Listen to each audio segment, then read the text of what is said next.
अच्छा जी, अभी स्टूडेंट का एक का क्वेश्चन आया है।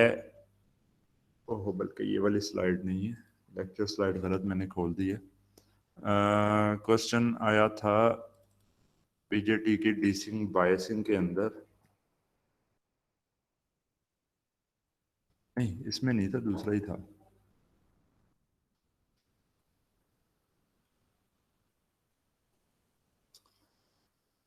ब्राइटनेस में कम कर रहा हूँ। अच्छा जी, क्वेश्चन आप लोगों का इधर से रिलेटेड आया था, ये एंड के ऊपर जो है सैचुरेशन का, ये वाली चीज यहाँ पे।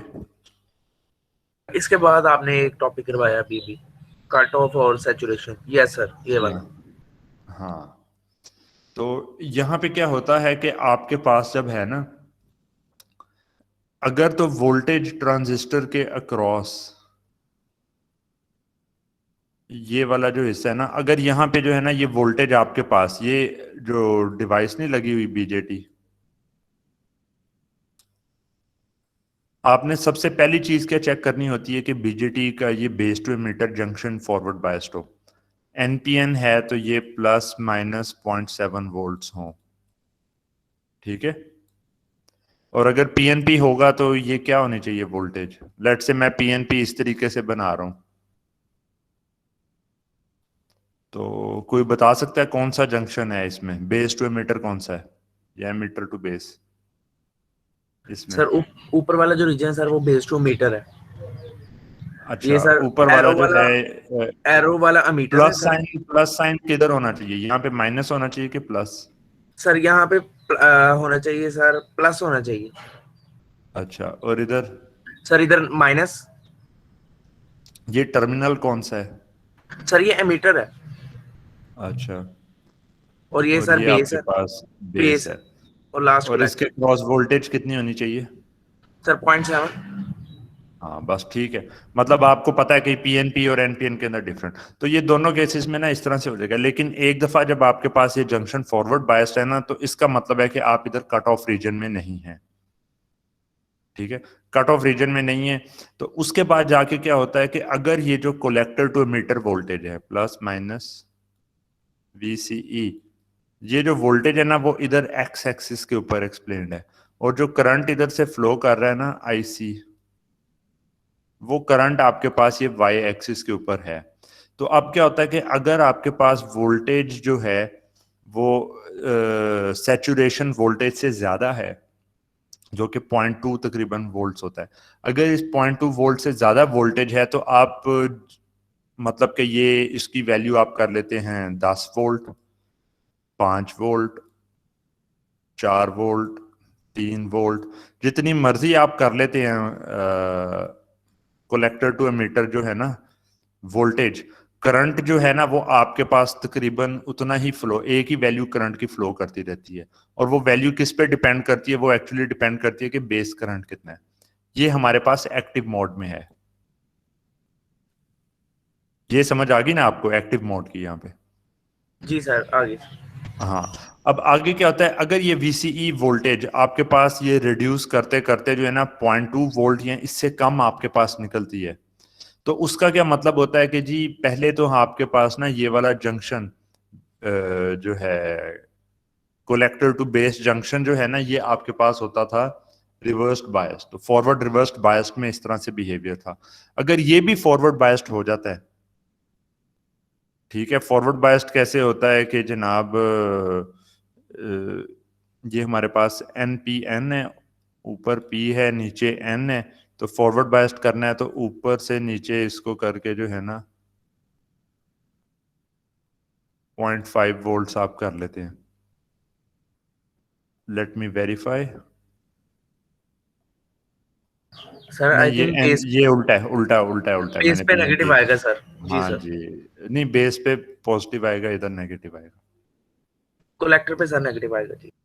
जी हाँ, ठीक है, क्योंकि ये है ऊपर एन है, दरमियान में आपके पास पी है, तो ये जब आपके पास जो है ना ये भी फॉरवर्ड बायस्ड अगर हो जाता है ना, तो उस केस में वोल्टेज ये 0.2 वोल्ट्स तक तकरीबन हो जाती है। उस केस में क्या होता है कि आपके पास जो अब चीज थी ना कि जी कितना करंट इधर से फ्लो करना है, तो वो अब डिपेंड करता है VCE वोल्टेज जो कि तकरीबन फिक्स है, उसकी छोटी मोटी वेरिएशन की बेसिस के ऊपर ये करंट चेंज होता है।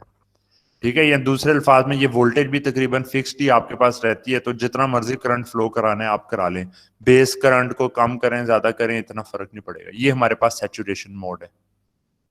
तो ये इस तरीके से होता है जैसे आपने एक तरह का ना ये एक स्विच लगा के जो है ना इसको स्विच के थ्रू जो है ना ऑन कर दिए, और जब कट ऑफ के अंदर आप होते हैं वो ऐसे है जब आपके पास जो है ना जैसे ये वाला जो है ट्रांजिस्टर ऑफ हो गया कंप्लीटली, और एक्टिव मोड के अंदर आप जो है वो नॉर्मल इसको जो है हम एज एन एम्पलीफायर यूज करते हैं। ठीक है, तो वही चीज यहाँ पे इधर ना शो की गई है और लिखा हुआ है इधर टेक्स्ट के अंदर। कुछ स्पेसिफिक अगर और क्वेश्चन, मैंने क्योंकि सारे ब्रॉडली टॉपिक कवर कर दिया क्योंकि क्वेश्चन इतना स्पेसिफिक नहीं था, अगर स्पेसिफिक क्वेश्चन है तो मैं उसका स्पेसिफिक आंसर दे देता हूँ। सर ठीक है, ये क्लियर करना था वीसी और जो था उसका कंफ्यूजन थी वो आपने क्लियर कर दिया सर, ठीक है।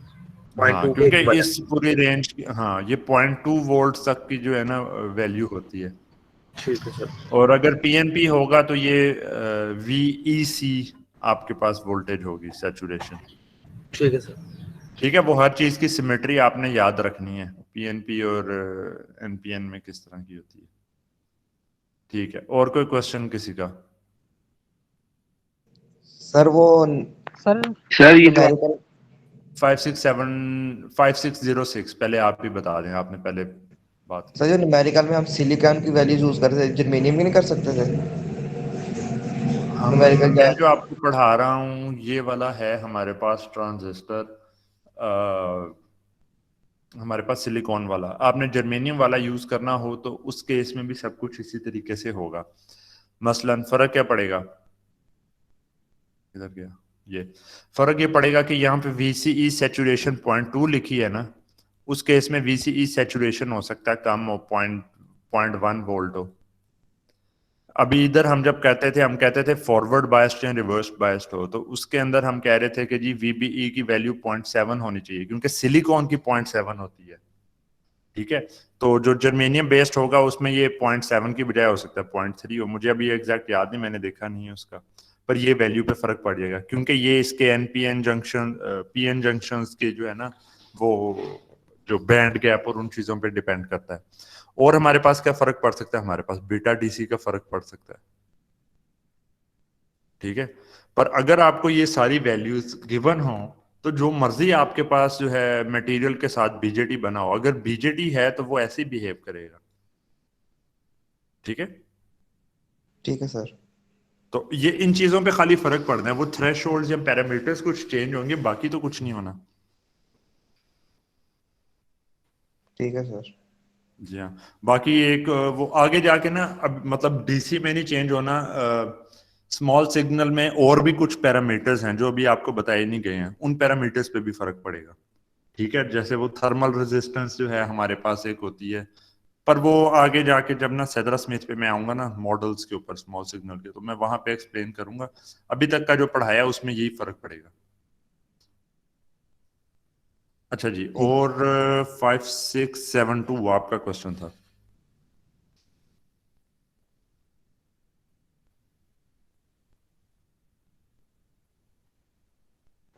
जी सर, वो पूछना था इसके मोड ऑफ ऑपरेशन सर, वो कितने, 3 है या 4 है? मोड ऑफ ऑपरेशंस, ये जो आखिरी है जी ना सर। वो मोड ऑफ ऑपरेशन नहीं है, वो आप समझे कि डैमेज वाला सिनेरियो है, ब्रेक डाउन। लेकिन है कि ये वो 3 ही मेन है जिसमें ऑपरेट करते होते हैं, इसमें ऑपरेट नहीं आप करवाते, ये फिर अपनी मर्जी से चलता है। जी ठीक है, सर। तो ये मोड ऑफ ऑपरेशन नहीं है, ये इसकी लिमिटेशन है कि इससे जी आगे सर, नहीं जाना। Thank you. ठीक है, अच्छा, और ये बीजेटी ट्रांजिस्टर जो है ना, ये बीजेटी के अंदर ही ट्रांजिस्टर होता है, ये भी किसी एक ने सही पॉइंट आउट किया है। आई एम नॉट श्योर, कहीं ना कहीं मैंने लिखा है या मैं बोलने में ही खाली इस तरह कर रहा था, मेरे ख्याल में लिखा नहीं होगा कहीं इस तरह, बोलते वक्त हो जाता है। तो बीजेटी इटसेल्फ जो है ना बाइपोलर जंक्शन ट्रांजिस्टर है, तो बीजेटी ट्रांजिस्टर लिखना टेक्निकली गलत है, कहीं पे ट्रांजिस्टर खाली लिख देते हैं, कहीं पे बीजेटी लिख देते हैं। जी, और कोई चीज? सर ये दूसरे जोन से हैं, ये एक्टिव मोड के अलावा जो है दूसरे मोड ऑफ ऑपरेशन है सर, इनको कहाँ पर यूज किया जाता है? कोई एप्लीकेशन, कोई एग्जांपल ये सर? सारा नेक्स्ट लेक्चर की चीजें हैं, क्योंकि अभी मैंने वो स्टार्ट ही किया था। अभी मैंने ना कुछ भी नहीं उसका बताया, मैंने सिर्फ बताया था कि ये 2 मोड हैं, लेकिन लेक्चर का टाइम खत्म हो गया। तो वो अगला, बल्कि वीडियो लेक्चर्स में ना अभी भी वो पड़ा हुआ है, तो आप चाहें तो वो पहले उसके अंदर देख लें, ठीक है? वो पूरा का पूरा ना वहां पे एक्सप्लेन है, ये अगले लेक्चर का टॉपिक है, जी सर, थैंक यू। ठीक है?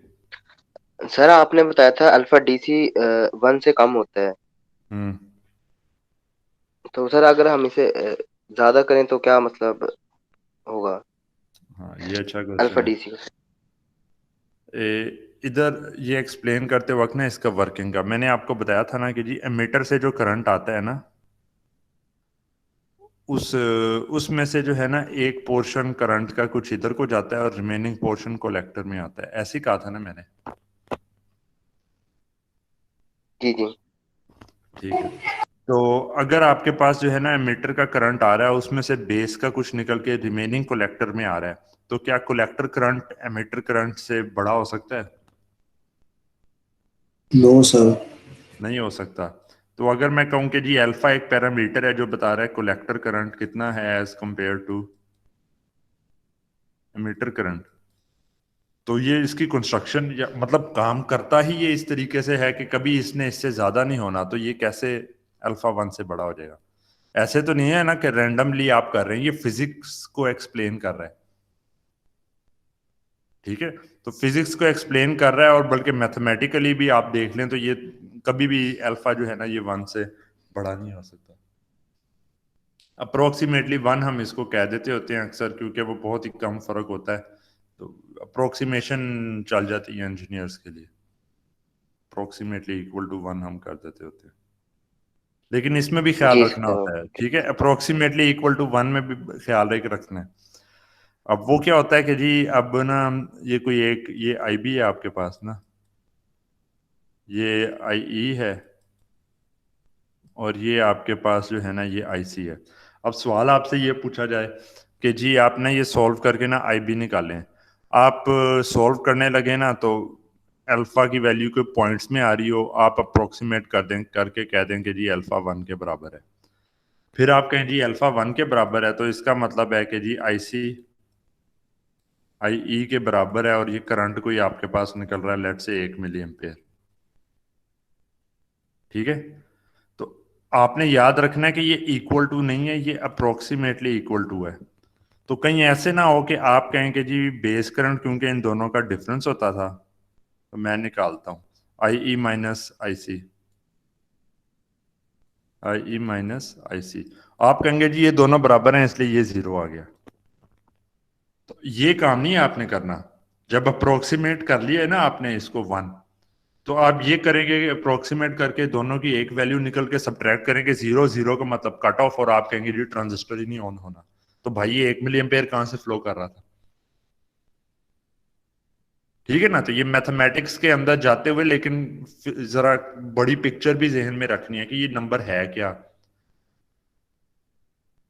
तो इसको निकालने के लिए ना आमतौर पे फिर ये अप्रोक्सीमेट अगर 1 किया ना, तो आपने अगर आई बी निकालना हो तो उसके लिए क्या करते हैं, आईसी को बीटा पे डिवाइड करें, अल्फा वाले रिलेशन से आप ना निकालने की कोशिश करें आईबी को, या सब्ट्रैक्ट करने की, ठीक है? जी समझ आइए ना, क्या मैंने एक सिनेरियो बताया जहां पे जी अक्सर सर आ स्टूडेंट्स गई। जो है ना पहले पहले क्विज या पहली असाइनमेंट में यही गलती करते हैं, वो सारा 0 करके एंड पे जी लिख देते हैं, अच्छा जी ये 0 है तो मतलब कट ऑफ के अंदर है, और साथ कलेक्टर करंट ये, और आगे सॉल्व कर रहे हैं। ये तो फिर इसका मतलब होता है कि आपको बेसिक्स ही नहीं पता ट्रांजिस्टर कैसे ऑपरेट करता है, इसलिए मैंने यहां से स्टार्ट किया था, ठीक है? कि ये आपके जहन में हो कि कैसे इसने ऑपरेट करना होता है। और कोई क्वेश्चन?